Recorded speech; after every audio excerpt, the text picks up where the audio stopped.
Hello my partners in crime, and welcome back to week 6 of our murder mornings, where we have a little chat and we have a look at some of your comments and stuff that you've put on about these two cases. Now the cases today that we're going to look at are the cases of the Shirley children home, but I think before that we're going to start with the murder of Ruth Williams by her husband of 50 years, Anthony Williams.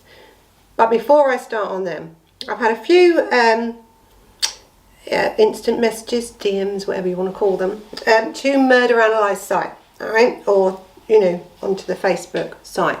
So remember that when you are leaving comments and everything, whether that's on any of our platforms, that I can use these to react. As I've said before, this is what this question and answer stuff is all about. So I had this question come through the other day, and unfortunately I haven't got back to them on that media form, but because I was doing this and I've been really busy, I don't know if people know what I'm doing or not, but I'm really busy again.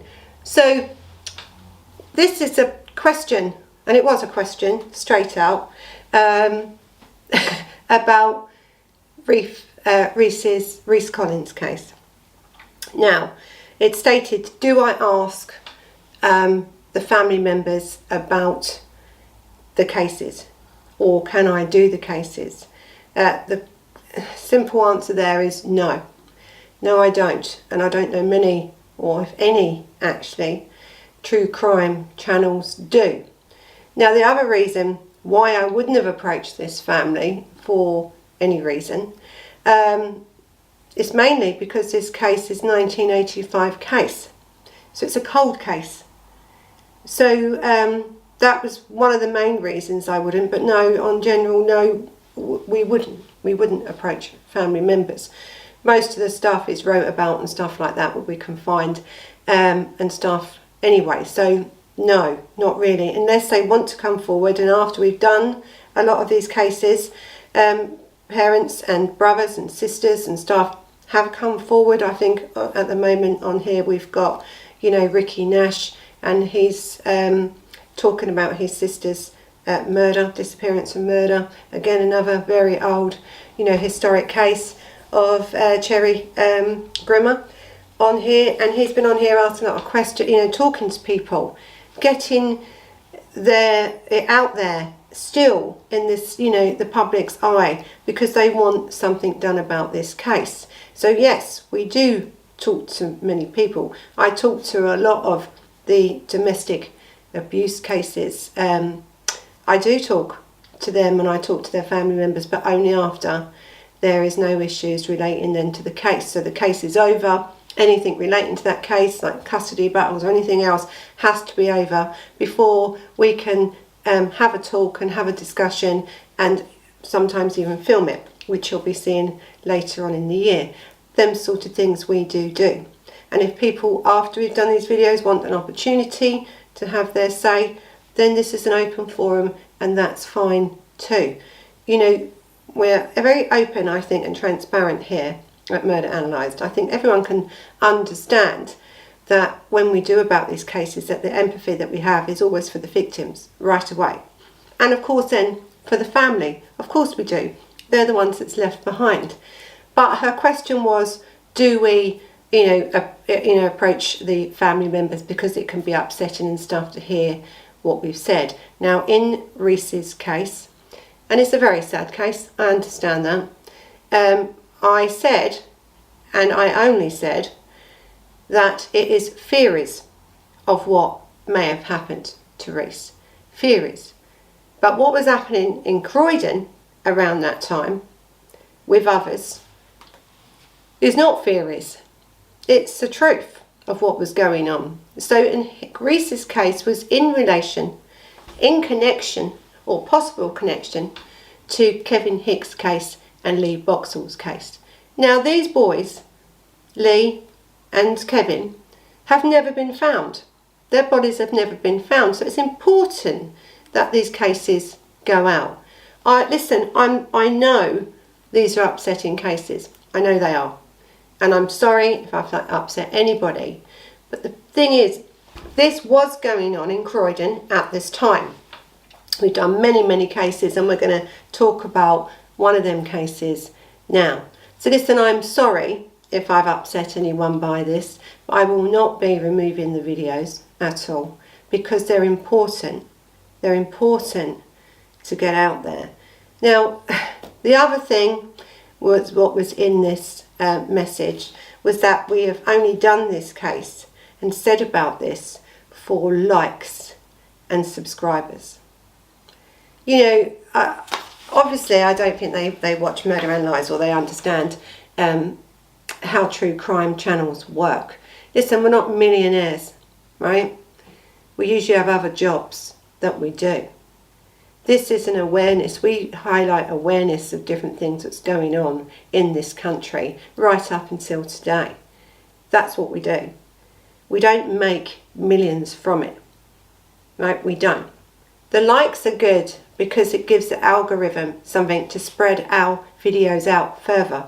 That's what likes are for. Subscriptions are for people that to help us either support our channel, because we are, as true crime, you know, people that do these channels are probably one of the lowest paid, and no ads really, or very few ads, want to touch us, and that's their choice, right? That's their choice. Everybody I know that does a true crime channel works extremely hard, day in and day out, to give people the best they can in these cases, and to give the victims a voice in some way. That's really the truth, actually, about true crime channels. It really is. That's what really goes on behind the scenes. Hours and hours of investigation, unpaid. Hours and hours of editing, you know, finding things, information out. There's so much that goes on behind the scenes of a 30-minute or 40-minute video. Really a lot. And as I said, most of us, if not all of us, have some other jobs that we do. So, thank you for all your comments on all of this, and I appreciate that comment from this young girl about it, and I hope I've answered that for you. I really do. So let's go on. Now we want to talk about now Ruth. Now, poor old Ruth, married 50 years to this Anthony, wasn't she? And she was killed, you know, after just saying, you know, get over it. You know, and I want to start actually, because I only ever read out now. I haven't got to put my glasses on because I've worked out that I can actually expand my, you know, writing on here. Plus, have you noticed, I'm on my own again. I'm on my own. Leanne is Lacey's mum, and Lacey's got a chest infection, so of course she can't be here.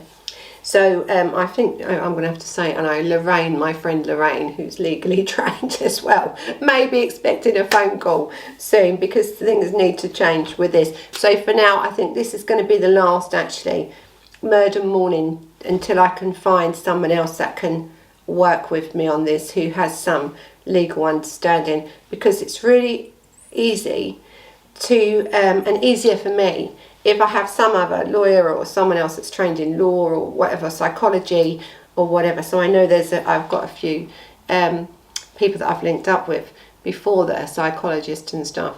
So if you want to do a bit of podcasting and stuff, just let me know. But I have a friend Lorraine that's also trained in law, highly trained in law, and it's good for me to be able to you know, because her opinions are going to be different from mine, and that's what you want, really, when you're answering, you know, people's comments. You want to have different opinions, don't you? So things are going to change. So for now, this number 6, week 6, will be the last one for a while, until we sort out something different, where I think you're getting more value with your comments and stuff. So anyway, let's start with Bulin. Now, I would like to hear more cases about long-term marriages that have, you know, ended up in murder. Yes, there is a lot, actually. And I think she goes on to a lot of different stuff in her. She's put a couple of comments on there. So, listen, yeah, there is a lot. I think a lot of the older cases, you know, when you're looking back, you know, domestic abuse wasn't so much in the news then, was it, and stuff, so they're more difficult to find. But the latest ones that's coming up, yeah, seem to be, haven't they, the older generation and stuff. And I think it's good. Yeah, I'll look for a few more of them sort of cases for you as well. And I think it says here that, you know, things go on behind closed doors, and it's scary that COVID pandemic can be a way, sorry, let me just open this up, can be a way of, lots of stuff, can be a way of getting a reduced sentence, and yes, it's bound to be exploited by some people. It is, and you know, listen, I'm not underestimating some of the anxiety and some of the things that's gone on with within this COVID pandemic. You know, I'm not. And I don't think you can, because I know a lot of people, and we've had a lot of suicides, haven't we, and stuff like that, you know, in this time, and people with mental health over this COVID, you know, they really worry deeply about it. But you see, this man didn't have, did he, any history of mental health? He didn't really have any of that. And so, yes, I agree. I think that sometimes that we can exploit things like COVID-19 and stuff, but we just don't know, because she never reported anything, did she? She, you know, Ruth, she never. And he came across, didn't he, as I said, you know, remorseful and that. Listen, we just don't know what goes on behind closed doors, and that's the shocking thing, isn't it? Is that this girl was married to this man for 50 years, and over a simple thing like that, he strangled the life out of her. It's just, you know, it's so unbelievable, isn't it? When you even say it, that you think, you know, it can't be true. You know, it's that unbelievable. But sometimes I suppose it can be. Well, this is what they're saying. So thank you for that. And I think you've also wrote about his wife, says, you know, snap out of it. I actually say to my husband, snap out of it. She said, get over it. Meaning the same thing though. And because he was 70 doesn't mean that the man is always less dangerous. He, as we've said before, you know, in many cases, just, you know, if this woman had been with him since she was 16, 17, then, you know, really the influence over her could have been for a very long period of time. So, and he could have been, and there hasn't got to be violence, has there, in relationships for it to be domestic abuse? Not really. Not now when we're talking about this coercive behaviour. It's about control, isn't it? So we just don't know. Ivy, thank you. When you compare this to the recent case of a woman who stabbed her husband nearly 2 years of COVID, not 5 days, thank you for that. You have to wonder that the woman always gets harder sentences, always. Yeah, listen, I don't know. I mean, this man clearly killed Ruth, right? This Anthony, her husband of 50 years, clearly killed her. He strangled the life out of her, he killed her, she had broken bones, this, that and the other. It went from the bedroom, didn't it, down to the porchway. So it was a prolonged and sustained attack. That's how it was wrote up, as a prolonged and sustained attack. Not just strangulation, right? Not just a strangulation. So what is the difference then when we look at it between Ruth's death, and the death of, David Jackson? What's the difference? She used a knife. Her attitude was different. That's the differences, really. That is the only differences. And yeah, I mean, she got done for murder, so murder holds a high sentence anyway. But she actually even got, I mean, you can get 12 years, aren't you, for murder? She got 18 to minimum before parole. I think that will be reduced if they can actually get it to appeal, maybe. But, 18 years before you're eligible for parole really means that they believe that you went out of your way to do what you're doing. Where with Anthony Williams, he just got manslaughter, didn't he? Well, involuntary, under diminished responsibility. That means that he didn't have the capacity at the time to understand what he was doing was wrong. So, There's a difference, and that's why the sentence, and even that sentence of 5 years, is totally long. I thought I was reading more about that case, and it said about 7.5 years to 10 years he should have got. Yeah, he should have, because, you know, when we reduce his sentences by half and he's done 11 months on remand, he's out. You know, and it does come down to Ruth's worth. You know, we've had a lot of people say this, lots of people say, you know, Ruth Williams' life was only worth, well, not even 5 years, because they would have known by giving him 5 years he'd have only done 2.5. Then you can take off the 11 months. Christ, you're out, aren't you? You're out. You're out before you know it. So 5 years, take off 11 months. You know, you're talking about that. You know, 4 years, you're out. 2. 18 months to 2 years, you are out. That's all her life was worth. Terrible. Now, Mona, you've got a good point, actually. You say, thank you for your work put into these cases. And as I've just said in the beginning of this video, plus I wasn't well when I done this video, actually. And I'm still not so great now. But anyway, and she said it would be interesting whether the broken bones involved were solely in the neck or from the fall. Could have been, because they was fighting, wasn't they, in the bedroom. They've come down the stairs, you know, they've been fighting. So they could have been. I will try and check that out. I'll try and get some sort of thing on the autopsy. I'll have to go through all the notes on the criminal notes on that, on the if they're out, I haven't found them yet, on the case, and we'll go through that and we'll have a look, and I'll come back with where the injuries were on her body. But yeah, good point. Dog with a bone. Dog. DAWG. I love it. Now, I like this comment, and as I said, I wasn't well on this one. So I said, I love your narration. Can I suggest more polished presentation to write down a dozen or so keywords on legal medical terminology, you know, all this sort of stuff. Maybe different card colours for each field. Yeah, you know, when I first started, I did that. I had it all prepared already. Now, usually, my brain is like, I don't know, what is it we've got? Winter foggy brain or whatever we've got. Usually, and you ask anyone, I have like a photographic memory, usually. But you put me in front of this camera, it's a totally different thing. It's a totally different thing to what I would normally, if I'm talking to you, me and you, and we're talking about a case or anything, it will flow. Absolutely. I never use notes, and I've never used notes in any speeches or anything that I've ever done. I think this is the worst thing. I hate looking at this computer to have to do it.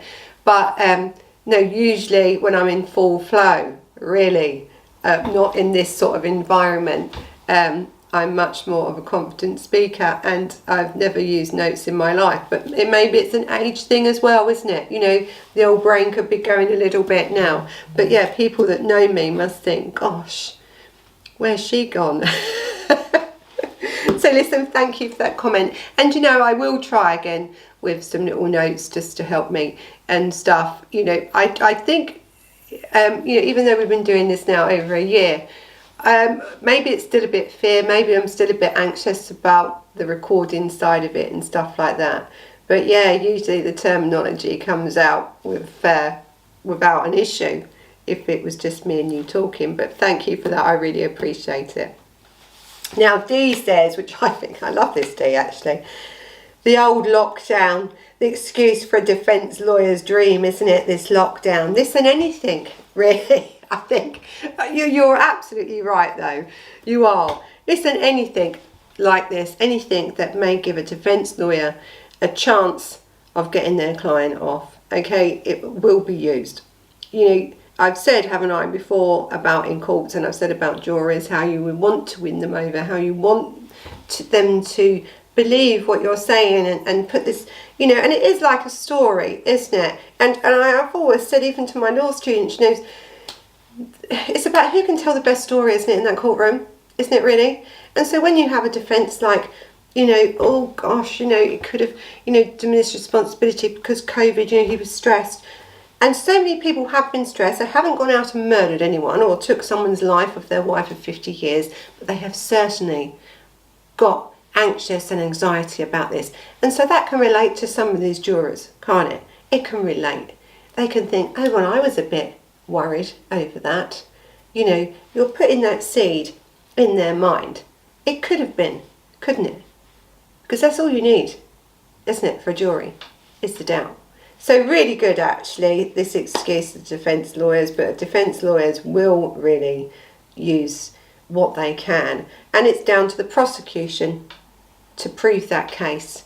And so they should be able to come back with facts and figures and all this stuff, you know, to counteract the defence's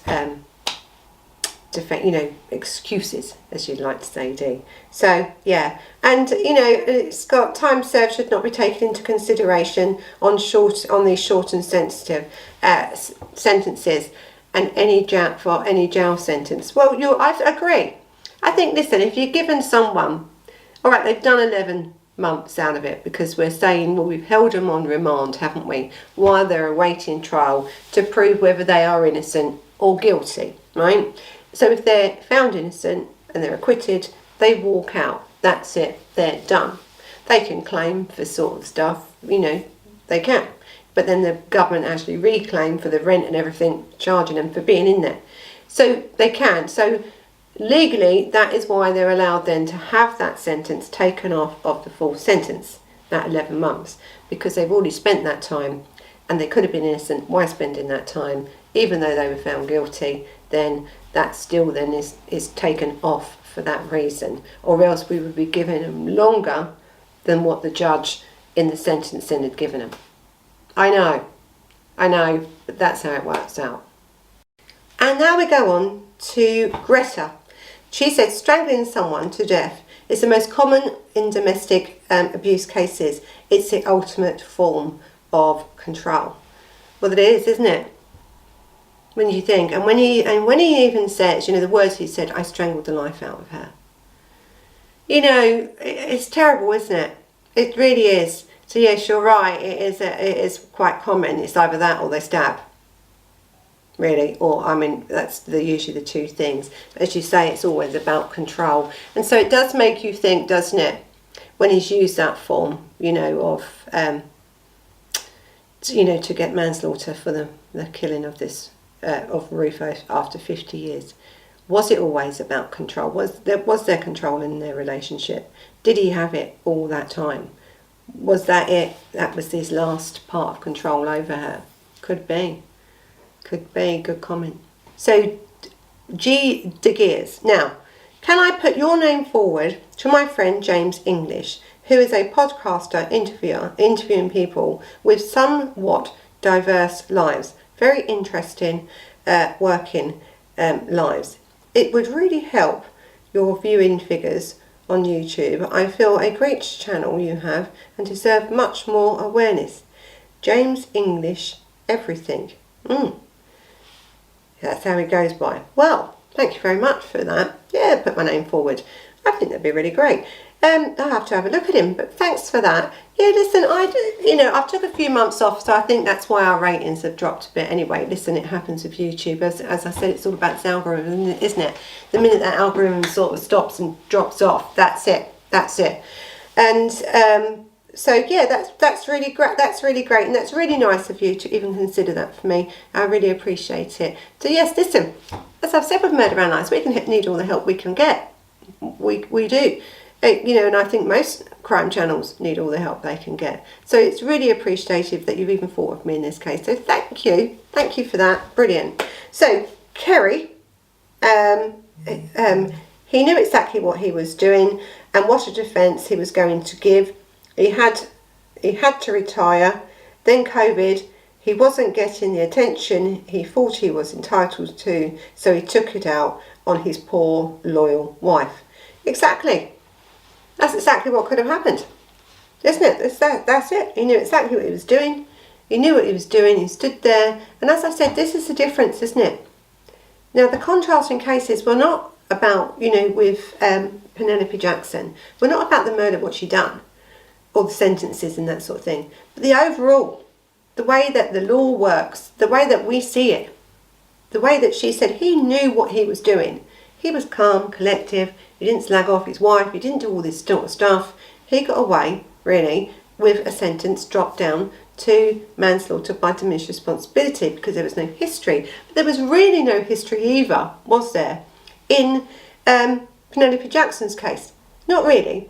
A couple of bickering things, a couple of things where they're fighting over the TV, this sort and the other. I think there was something in 1998, these sort of things. There was little bits, but you can't tell me you're married 50 years and nothing. There's nothing, not even an argument. Now, that either shows that someone has got control over someone else here. Because an argument isn't always about, simple little bickering stuff. It's about you getting your point across. How can someone be right all the time? So if there's no arguing, then someone in that household was right all the time, wasn't they? In 50 years of marriage. So yeah, she was a loyal wife, but was she a loyal wife who had been suffering from domestic abuse in the form of coercive control? Possibly. And Michael, hello Michael. Now Michael says, you say that he should have got 10 years. He probably, under the law for diminished responsibility for this sort of thing, probably should have got another 2.5 years on top of the 5, so 7.5 years. Right? That's not enough. It's not enough. But under what the defence he used and he was found guilty under diminished responsibility. That's why. The difference is, I said with Penelope Jackson, she got life because hers was a murder charge, and also it was the way she presented herself and the way then that was presented to the jury. I don't think that jury had much option, to tell you the truth, in that case, but to give her life. I don't think, by what she had portrayed and the body cams and all this sort of stuff, I don't think they have much choice. And would we have had outrage, would we, that she got less? We don't know. Probably not. But that is always a chance. So listen, Michael. I think when we look at this case, it's really difficult, isn't it, to think, because we can't say all domestic abuse cases are the same, because they're just not. Each circumstance is different. I think the whole thing about all these contrasting ones, and the next one ain't come out yet till Saturday, and then you will see what I mean, in it really.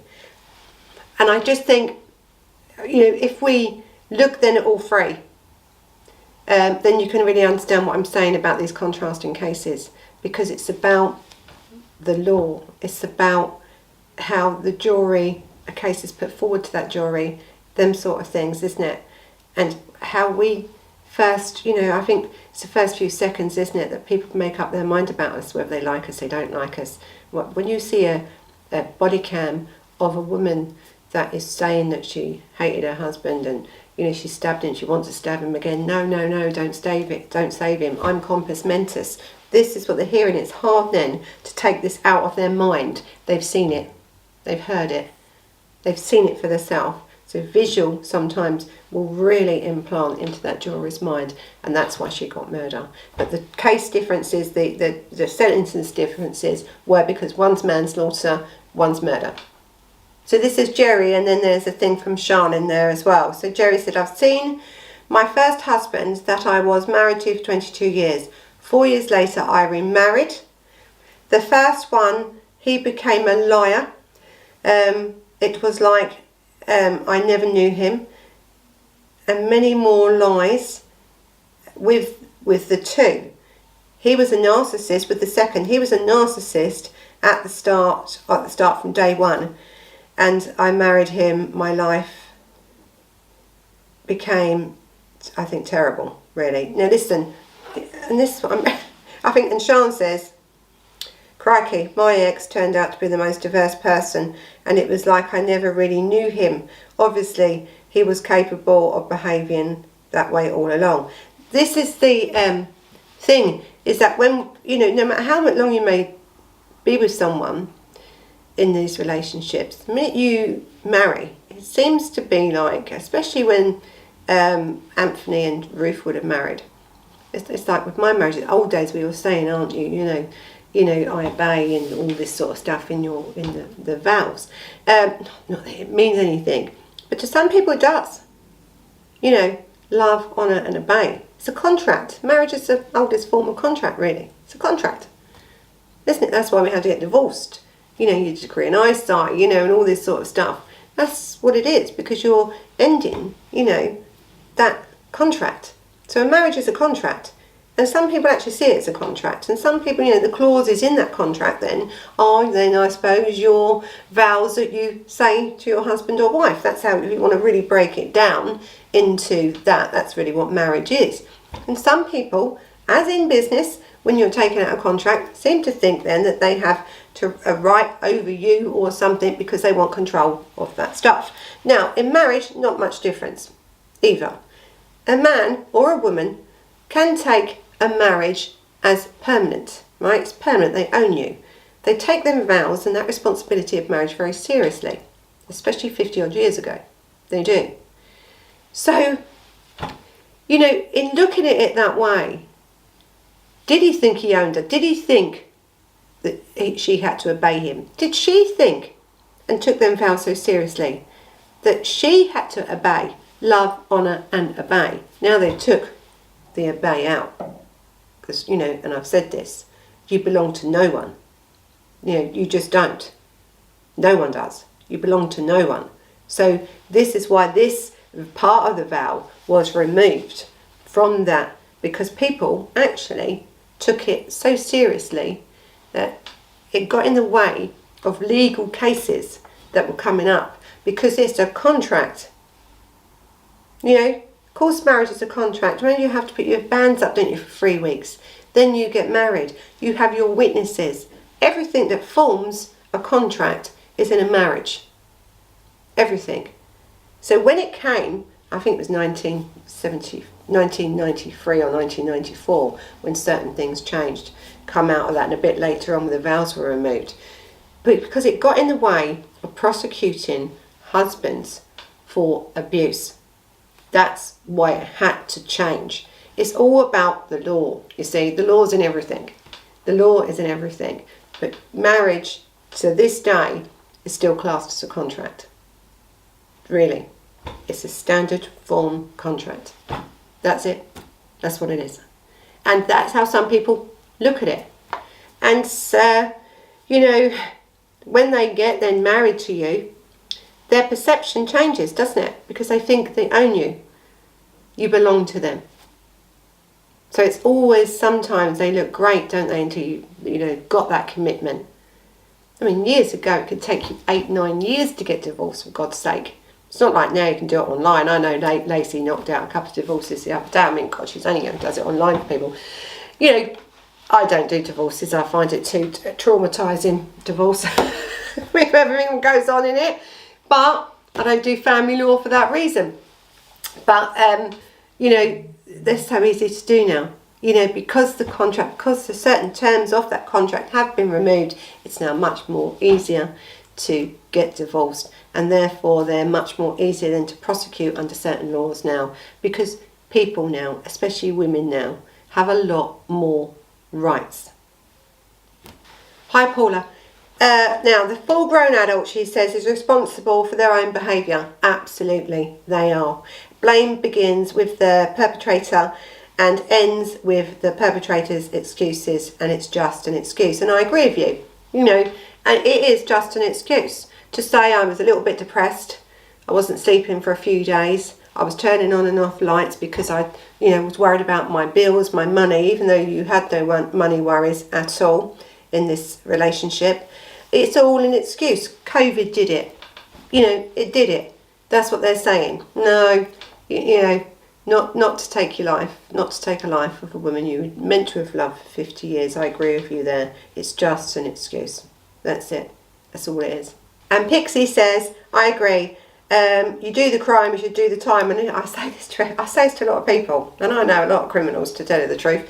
And you know, and I always say to them, and they're reformed now, should I say? They're reformed, okay? And I always say to them, you do the crime, you do the time. if you're going to do a crime like this, really, like anything, any crime, and you get caught, you know, you have to do the time. But in these cases, when we look at this, it's about, isn't it, the time they've been given. Does it represent the crime? No, it doesn't. And this is what this is about. Yes, he could have used diminished responsibility. Yes, he could have lost his shit for an instantaneous loss and strangled the life out of this woman as he's dragged her down the stairs, beat her, and ended up killing her on his porchway. Could have. But does 5 years represent that? Does it? Don't take off the 11 months time served. Does it represent the crime? No. No, it doesn't. Mark, once again, nice to have you and Lacey back, Chris. Love, I don't think this case or any other case for that matter can be compared to the other case of Penelope Jackson case or any other. Every case has to be taken on its own merits. Anyway, keep up the good work. Thank you for that. Right, thank you. Now, listen, Mark, as I've said, it's not about comparing the actual cases, is it? Until actually I've brought out the third one, which is coming out Saturday, it's going to be hard for you to understand what I'm talking about. I know that. But it's not about comparing because they're man versus woman. It's about comparing everything. And as I've said before, not just about the sentences, not just about the crimes, not just even about their ages, because they're all three different cases have got different ages in them. It's about the perception, isn't it, on how we see this sort of crime, how the judges see it, how the jury see it, how the public see it. That's why I want to give an overall look at what's really going on with domestic abuse in this country. So yes, there may be contrasting cases for that reason, but as you are right in saying, every case should be dealt with on its own merits. And I hope that I've tried to do that in these cases, tried to show you the differences and allow you then to make up your own mind from their cases and then join them all together in the end. But thank you for that comment, I appreciate it. I'm going to put this, now this is RS First Biker, right? So yeah, old man actually said he regretted it. Women's fault, never do, and they jump on the bandwagon, are always shouting about DV against them. Bandwagon obviously includes this YouTuber, anyone else would be. What the fuck, Penelope? Now, I mean, it's a comment, and we try and do all comments. Now, this was a reply to Mark's comment, right? So, you know, yes, Anthony did say that he regretted it. He did. And it is quite clear in what we saw with Penelope that in no way at that point of that interview or that arrest that was happening on the body cam, you can see it all, did she in any way have any regret at all or remorse about what she'd done to him? No way. There's no way she did. So, I mean, whether she did later on, the judge said no, and throughout she didn't. But there's, you know, listen, we just don't know. We don't know. But thank you for that comment anyway. India says, my husband and I have been married for 18 years, and we never marry. I don't know, or maybe she meant we never row. We both are very careful selecting a partner we were compatible with. Well, lovely. That's great for you. And listen, I've been married 40 years, and as I said to you before, of course we row. It's normal, isn't it? Because when you have an opinion, you row, right? And wouldn't it be lovely to be with someone compatible, you know, that you don't have to row and everything is lovely. And listen, that is a lovely way to be. That's a lovely way to be. And to be honest, the amount of cases that we do with domestic abuse and the rise in domestic abuse, wouldn't it be lovely if that didn't happen and everyone had a relationship then like that where they were compatible with each other and no one harmed each other in any way. But unfortunately, the reality is not that. So you are very lucky if that's the relationship you've got, and we are very, very pleased for you.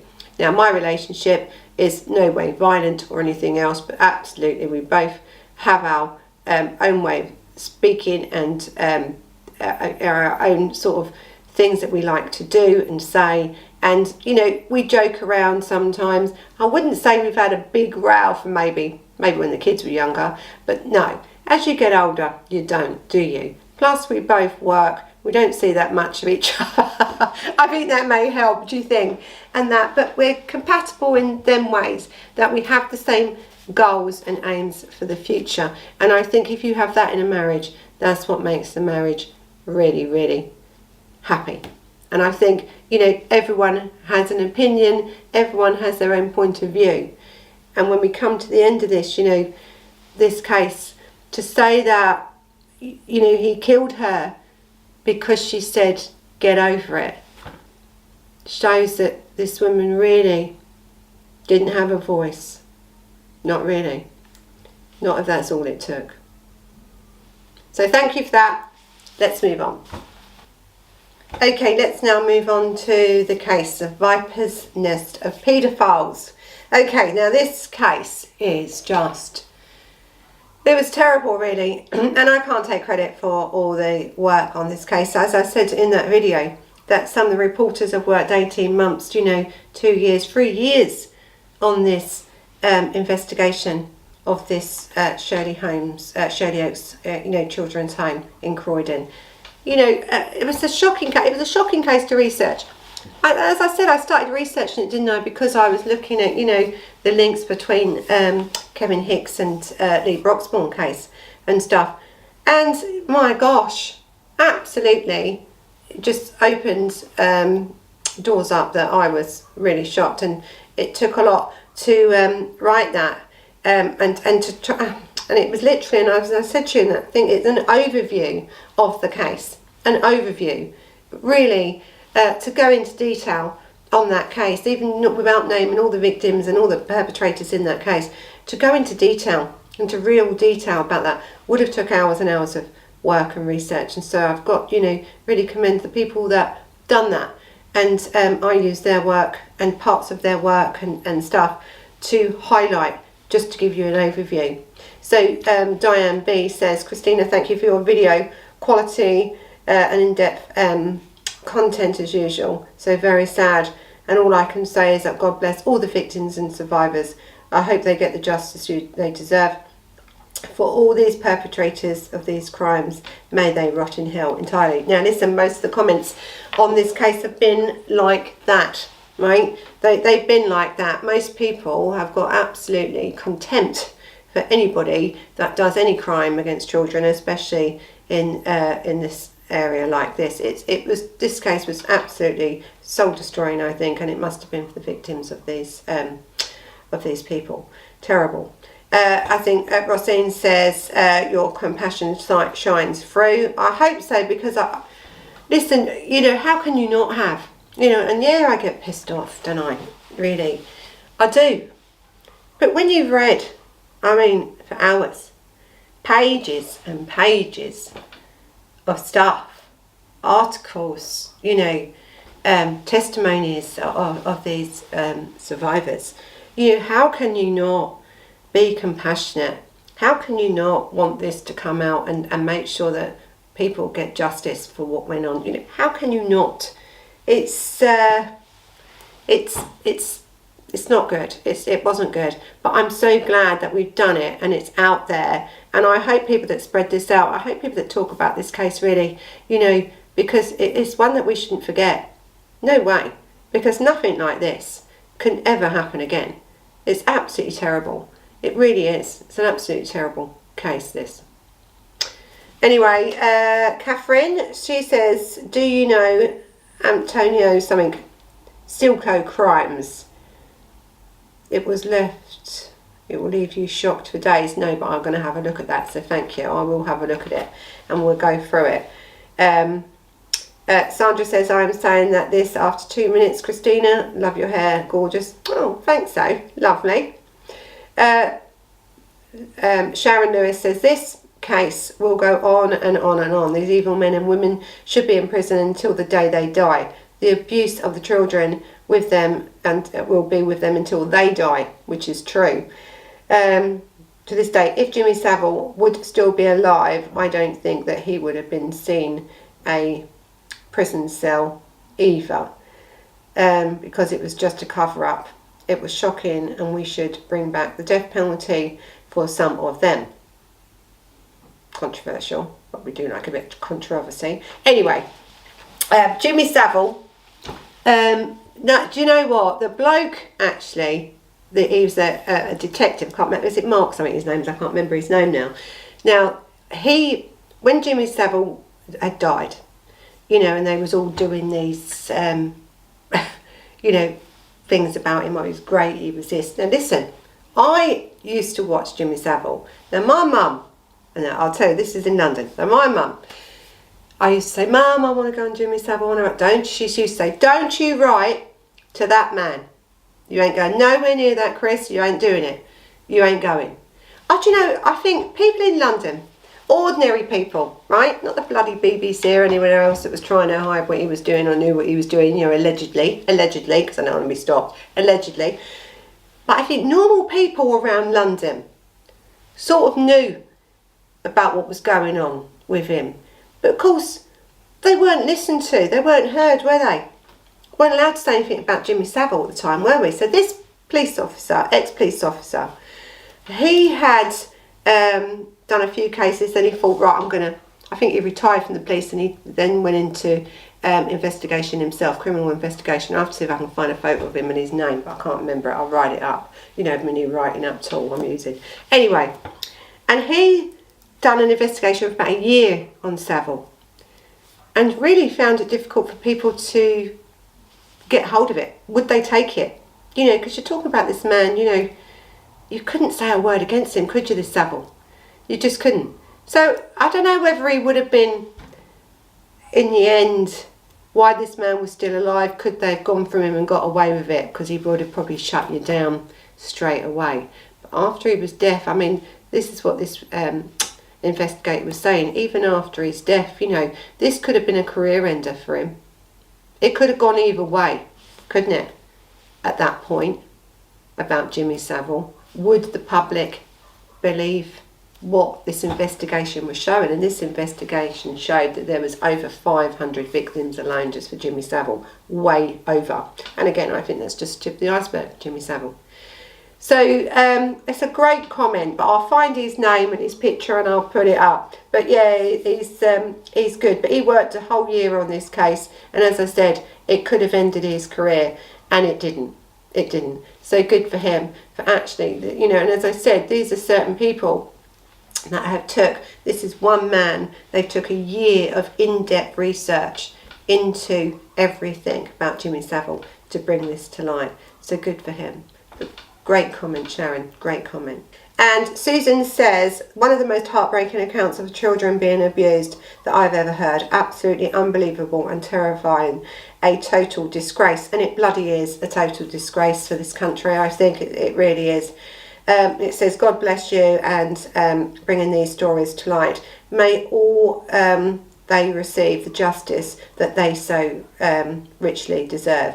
You know, and I think when we're talking about that, we're talking about with the young lad that was found in the bathroom, you know, after the allegation 2 years where he tried to give evidence, didn't he, against a paedophile doing sexual abuse to other kids in that Shirley Oaks home, and then he was found dead, you know, and I'd say in suspicious circumstances 2 years later, and no staff member or anyone else in Shirley Oaks Children's Home actually gave any account and said anything about him giving evidence before, you know. And so that's really what tainted that. And I'm hoping, and I think a lot of people are hoping, that the Metropolitan Police are going to reopen that case and have a better look at that young boy's case, you know, to see what happened, really, and if they can still find out any evidence of what happened after all these years.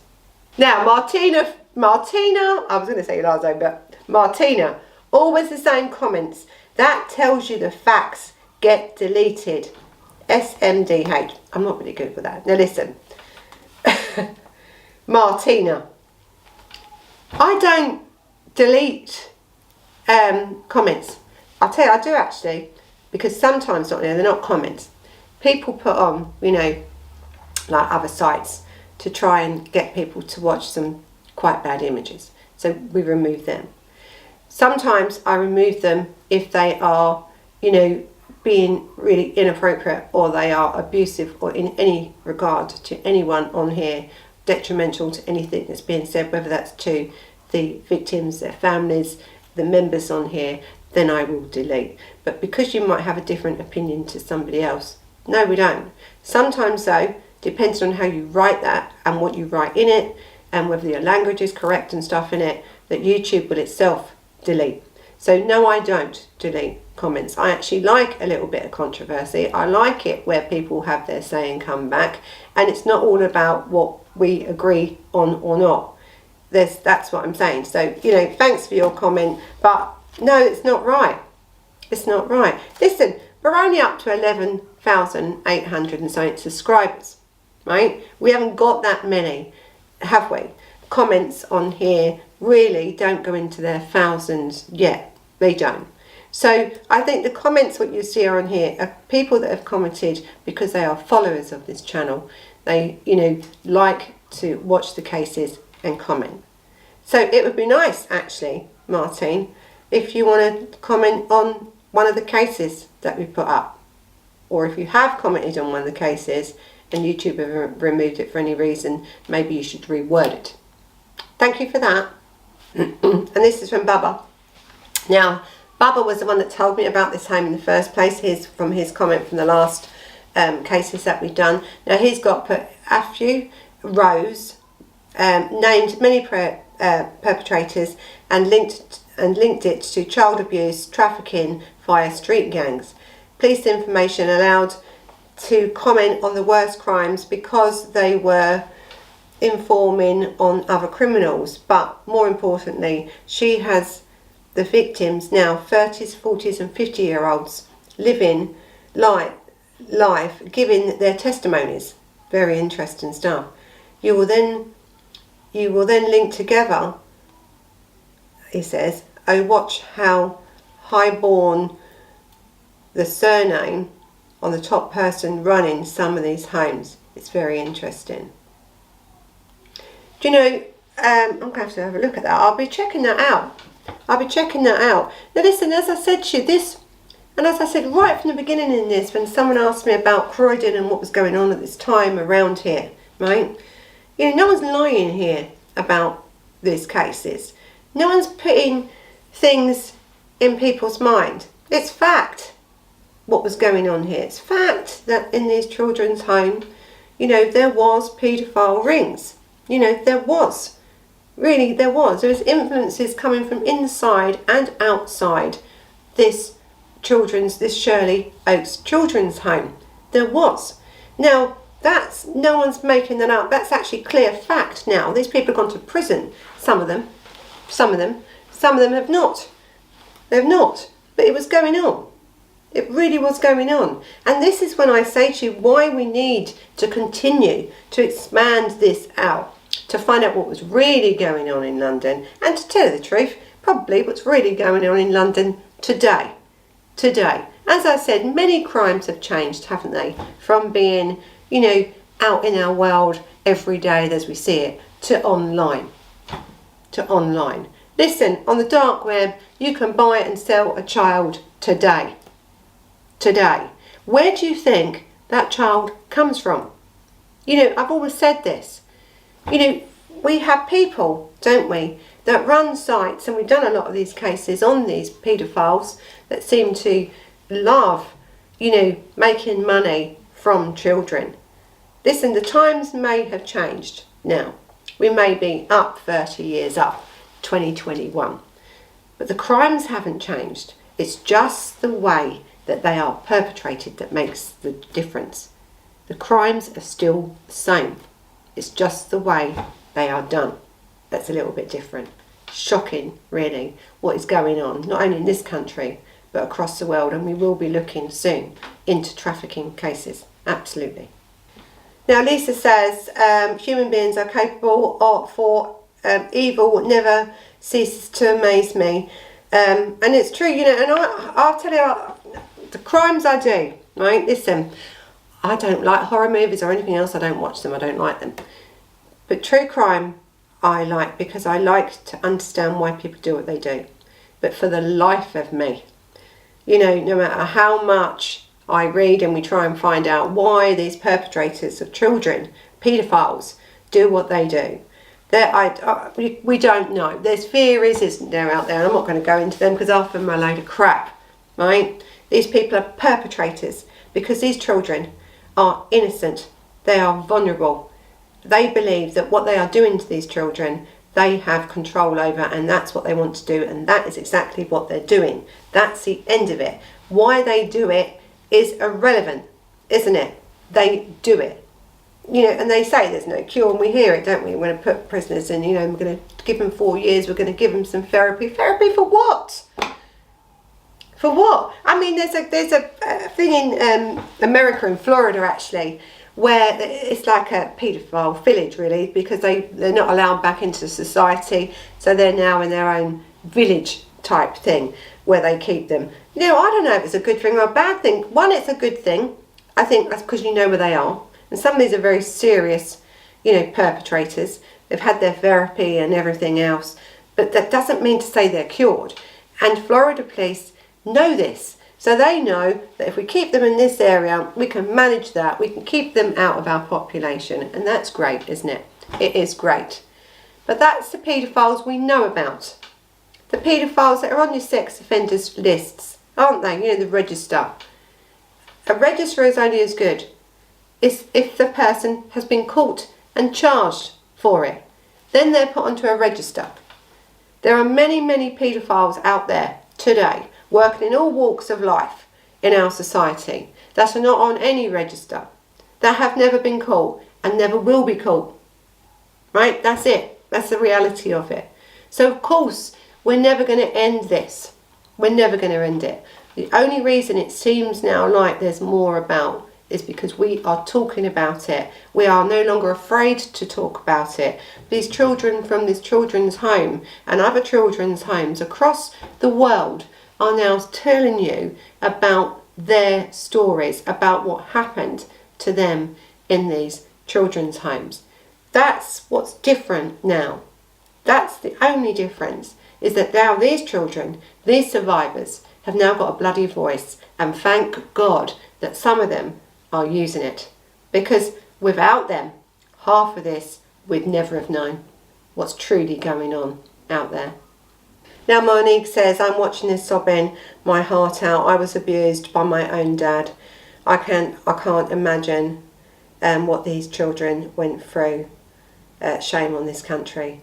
You know, thanks for that, Monique. It, you know, again, as a survivor of child abuse, I'm so glad that you wrote that comment and shared that with us. And you know, it's shocking, isn't it? Really, but I really thank you for that comment and sharing that with us. Now Keely says, thank you for covering this case. I've had the pleasure of working with one of the victims, and she was sweet, kind-hearted lady, but she had suffered her whole life. I hope all these animals get what they deserve in this life, if not in the other. Thank you for that, Keely. Listen, you know, these survivors are like me and you. They have to live normal lives. They're trying to put this behind them, and some find it much more difficult than others to do that.